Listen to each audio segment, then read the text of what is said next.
Okay, so we have just completed a chapter that is molecular basis of inheritance, वो हम complete कर चुके हैं और आज हमें start करना है एक नया chapter that is evolution।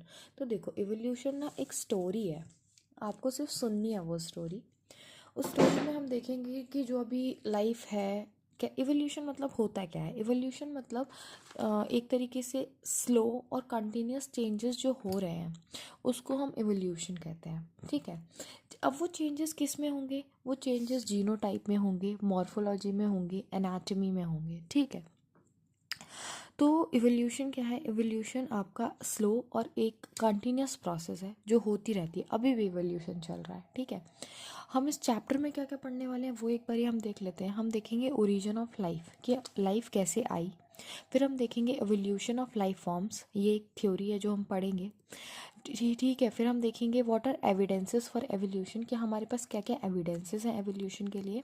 फिर हम देखेंगे अडेप्टिव रेडिएशन के बारे में, फिर बायोलॉजिकल एवोल्यूशन के बारे में, फिर मैकेनिज्म ऑफ एवोल्यूशन हम देखेंगे, फिर हार्डी एंड वेनबर्ग का प्रिंसिपल देखेंगे, फिर एक ब्रीफ अकाउंट लेंगे हम एवोल्यूशन का, फिर हम मैन के एवोल्यूशन के बारे में पढ़ेंगे, ह्यूमन बींग्स के एवोल्यूशन के बारे में पढ़ेंगे, ठीक है। तो ये एक तरीके से इंट्रोडक्शन हो गया आपका एवोल्यूशन का। पढ़ते हैं। Evolutionary biology is the study of history of life forms on the earth। तो एक तरीके से evolution क्या है, आपकी हिस्ट्री है कि जो आपकी लाइफ फॉर्म्स प्रेजेंट अर्थ पे प्रेजेंट है वो एक्चुअली में आए कैसे, कैसे स्टार्ट हुई लाइफ अर्थ पे, हम यही सब पढ़ने वाले हैं, ठीक है। व्हाट एग्जैक्टली इज एवोल्यूशन, तो मैंने आपको बताया slow and continuous process of change किस में, जीनोटाइप, मॉर्फोलॉजी, एनाटॉमी, इन सब में। To understand the change in flora and fauna that have occurred over millions of years, तो evolution होने में millions trillions of years लगे हैं, और जो आपके फ्लोरा मतलब जो आपके प्लांट्स हैं, fauna मतलब एनिमल्स, इनमें जो चेंजेस आए हैं वो हम देखेंगे, ठीक है। We must have an understanding of context of, हम क्या क्या पढ़ने वाले हैं वो देखो।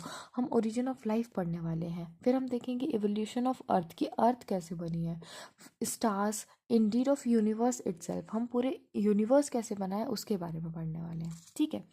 What follows is a strong longest all the constructed and the conducted theories, मतलब जिन थ्योरीज का कोई प्रूफ नहीं है, कुछ इवोल्यूशन की कुछ थ्योरीज का तो कोई प्रूफ ही नहीं है ना, हमें जस्ट मानना पड़ेगा कि हाँ ऐसा हुआ होगा, ठीक है।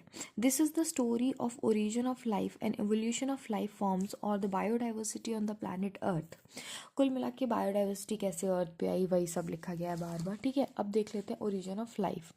तो ओरिजिन ऑफ लाइफ में क्या बताया, when we look at the stars on the clear night sky we are in the way looking back in the time. तो देखो आपने सुना भी होगा कि जो तारे चमक रहे हैं तो we are peeping into the past, मतलब हम पास्ट में झाँक रहे हैं। ऐसा क्यों बोलते हैं, ऐसा इसलिए बोलते हैं क्योंकि अर्थ, सबसे पहले तो देखो क्या बोल रहे हैं, stellar distances are measured in the light years.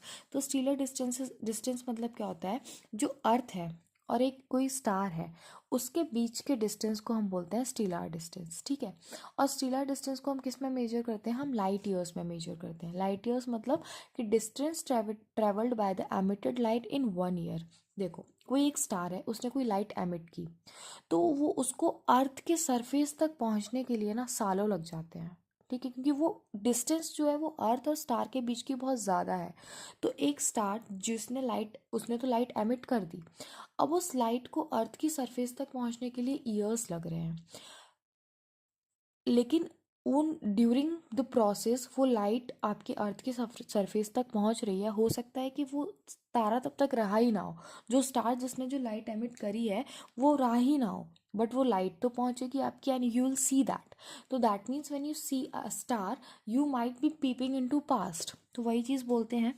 What we see today is an object whose emitted light started its journey millions of years back and from trillions of kilometers away and reaching our eyes now। वही है कि जो आप light देख रहे हैं उसने अपनी जर्नी बहुत सालों पहले स्टार्ट की है और ट्रिलियंस ऑफ किलोमीटर से हमारे वो लाइट हमारी आंखों तक पड़ रही है, एक स्टार की लाइट है ना। लेकिन जो हम सराउंडिंग में ऑब्जेक्ट्स देखते हैं वो तो हम इंस्टेंटली देख लेते हैं, लेकिन यदि हम कोई स्टार देख रहे हैं तो we are apparently are peeping into the past. Okay, उसके बाद हम नेक्स्ट देखेंगे अगले लेक्चर में।